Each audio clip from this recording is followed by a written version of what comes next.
Hi, this is Huan. In this video, I'm going to share with my second language learning experience. Then I will discuss the similarity and differences between first and second language acquisition. Next, I will talk about some factors that affected my second language learning. In the end, I would like to share some strategies that I will use to help my students. I started to learn my second language, which is English, in grade 5. I have to say I had no interest in learning English at that time.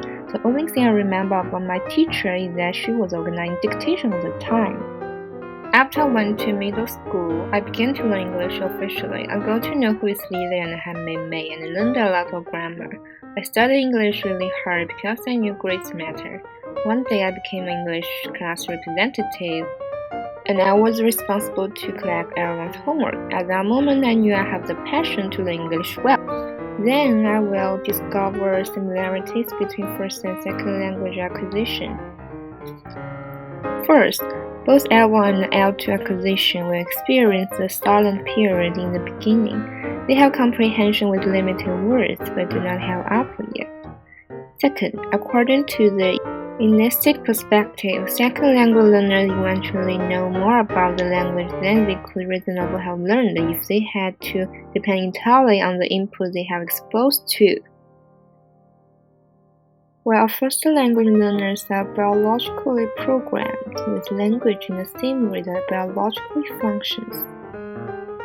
Also, grammar errors that do not interfere with meaning are usually overlooked in second language learning outside the classroom. And parents will not correct children's grammar mistakes when they are learning the first language.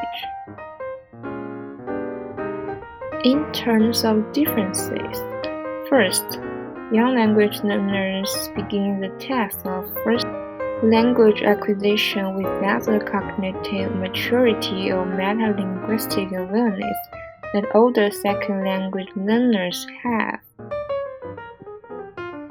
Second, knowledge of other language will lead learners to make incorrect guesses about how second language works, and this may result in errors that first language learners will not make.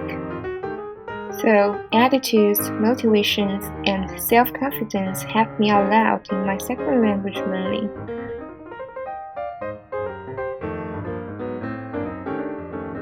As I mentioned, I used to have zero interest in learning English until I became an English class representative in middle school.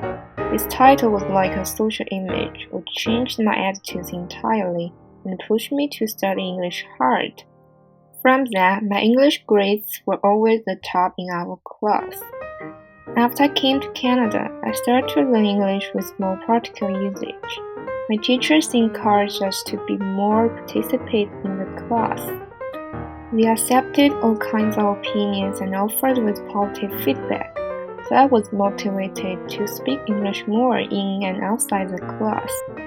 In my senior year in university, all of my courses had presentation to do as assignment.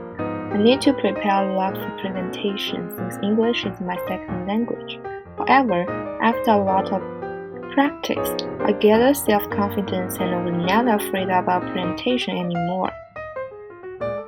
As a future teacher, in order to give my students a positive motivation, I will provide them with interesting content which is relevant with their level and ability, a challenging goal, and supportive atmosphere. I will organize interesting activities during class. Also, I will encourage them to use English in their daily life.